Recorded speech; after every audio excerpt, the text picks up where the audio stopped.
this is the first video of 2025, and in today's episode I want to completely finish mounting the four-wheel drive axle to this Vauxhall Nova. So those that have been following the build since day one will know the front of the axle is mounted. I've made some custom mounts and that's all sorted. However, I did have a problem which I need to rectify. So basically the axle mounts to this point here. This is a custom cross member I made. However, it's actually too high, which means that the tunnel's not in the right place for the prop shaft. So the easiest way to sort that is to add something like this. Now, I've had these made. They've just been cut out of some 2mm tube, and they've also been finished on the lathe. So they're essentially going to weld there. I'm just going to space my axle down a little bit. That's 90mm, and that's going to space it down just the right amount to make sure the prop shaft fits down the middle perfectly, and the axle's in the right place. So that is a slight cock up on my behalf. However, I feel like once this is done, it's going to fix that issue. So let's convert this tube into an axle mount. I've cut this plate out, it's 3mm thick, and that is going to weld to the end of that. Now I need to make sure this is really square. So I'm going to basically put this on a flat surface, shove this through the centre, tack it for the inside, then I'll weld it properly from the outside. That way I know it's square. So I wanted a flat surface, and luckily I had this bit of 10mm plate laying around. Now it's nice and flat, it's going to do the job perfectly. Once it's tacked on the inside, I turn it around and buzz the outside up.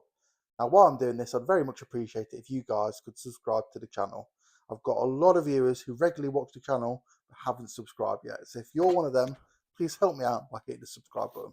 And once it's all dressed back, I drill the centre hole to 8.5mm. This is the correct size for a 10mm tap. And then I put a 10mm tap through it. It's a standard 10mm.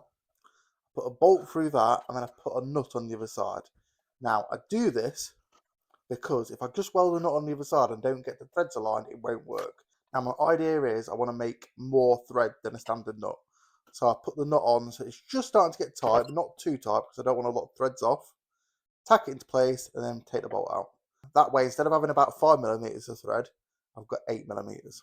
Finally, I finish it off by putting a tap down it one more time to clean it all out. And there we go, that's one completed item. Just put a little bit of X primer on the end. It's now time to weld it into place. I've already marked with Sharpie where it needs to go. So it's just a case of doing that, and away we go.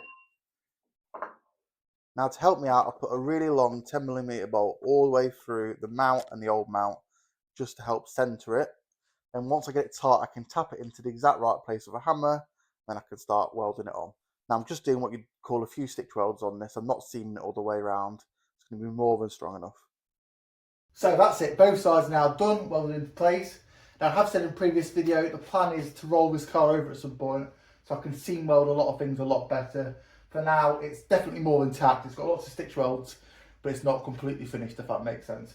I want to build it up, try it, and then I'm going to do a full restoration after that. So I just want to make sure it works before I fully commit, if you know what I mean.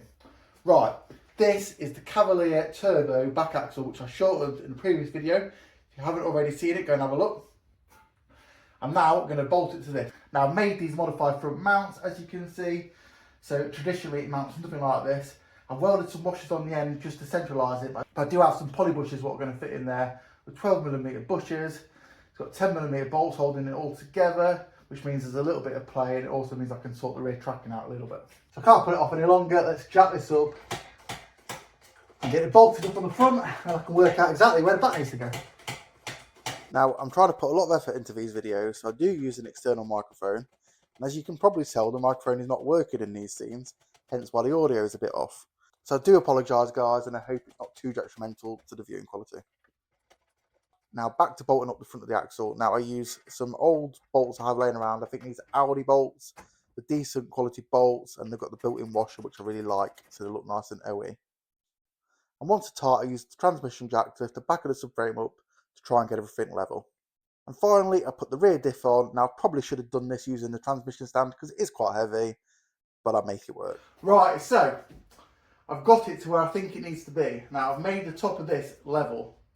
Now, I'm not sure if it needs to be level, but it's not an exact science. Or is it? So we're getting technical. I'm hoping you can see this. But I've got the laser level out and I've done a centre line straight down the middle of the car.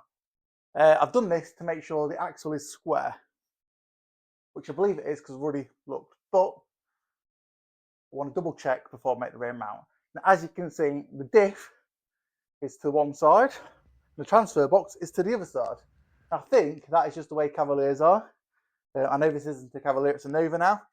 But yeah, I mean, the diff definitely at the back is clearly offset. It's not in the centre. So I'm assuming that's to make room for exhaust, stuff like that. Obviously, there's universal joints or CV joints in the prop shaft, so it's not really the end of the world.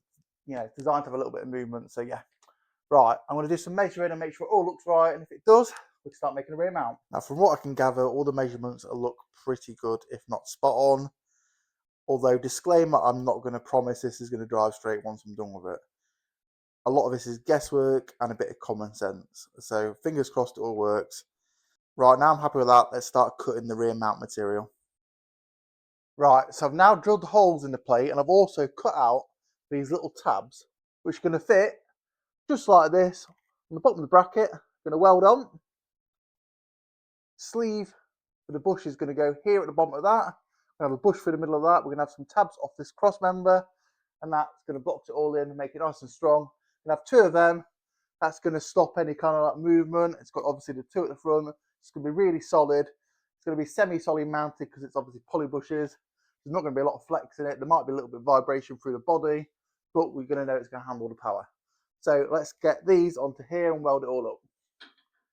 So just to clarify for all the haters, the bracket's made out of 5mm thick steel, pretty heavy duty stuff, and it's going to bolt on in the existing rear mount location. So there's 4 M8 bolts directly above the diff where it bolts on. So I used some cheap eBay special welding magnets to weld the brackets on nice and square. I weld the tubes out. Now I bought these off eBay again. They're for a kit car. And the bushes were also off eBay. Nice and easy to get and quite cheap. And then I fill in all the little gaps and holes with weld to make it really strong.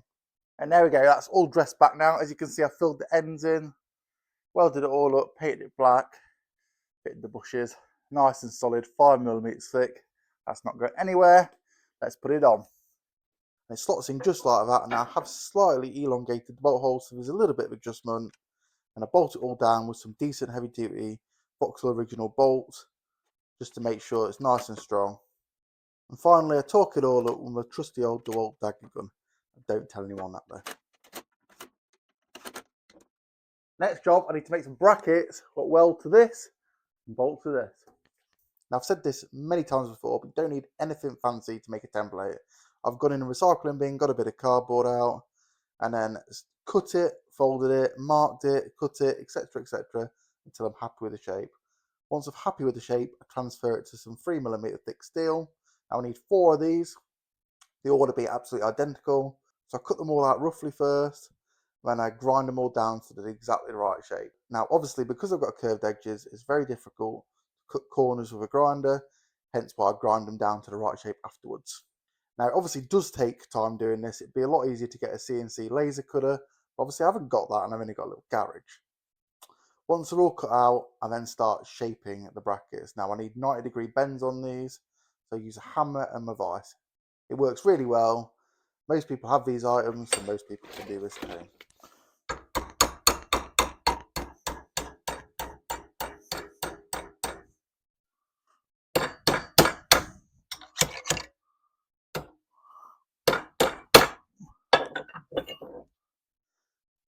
And there we go, one finished bracket minus the centre hole.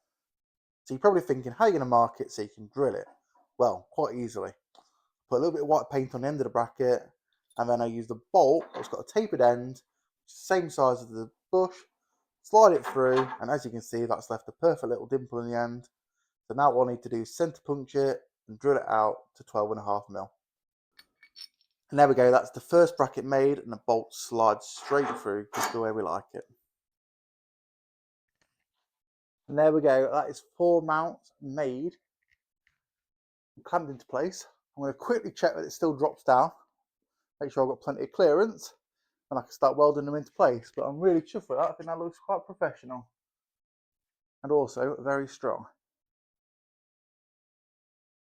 Right, so it's the next day. I've checked fitment and subframe. I know it fits okay and I know I can remove it. So it's now time to put these brackets on, weld them onto the cross member. But before I do that, I want to beef them up a little bit more. So I've cut out these little triangle brackets, which are going to weld on something like that. You can see that. That's just going to give it a little bit of extra strength, triangulate it, make it as strong as possible. Right, I'm going to weld these on now and then I'll transfer them to the vehicle. So there we go, that's one bracket reinforced, welded and dressed back. I've drilled a couple of holes in here because I'm going to spot weld it, or plug weld it should I say. Believe it or not, I've lost the other bracket. I've only done 2 so far. I've put it down, can't find it anywhere. Had half an hour looking. I'm sure lots of other people do that, but it's very, very, very frustrating. So I think I'm going to tack this on and then resume looking for the bracket because it's got to be somewhere. Right, let's get it on. Is it just me or is it nearly impossible to weld upside down? I'm sure you can do it, but I struggle so much. So, like I've said lots of times, I'm not going to weld this up properly. I'm just going to give it a couple of stitches.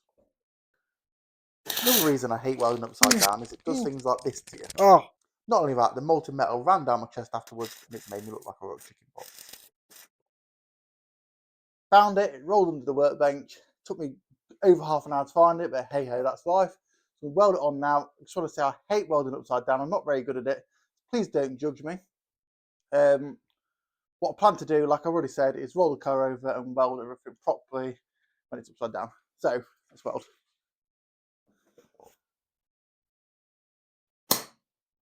Continuous seams are just too dangerous right now, so I opt for a good tack, let it cool down a little bit, another good tack.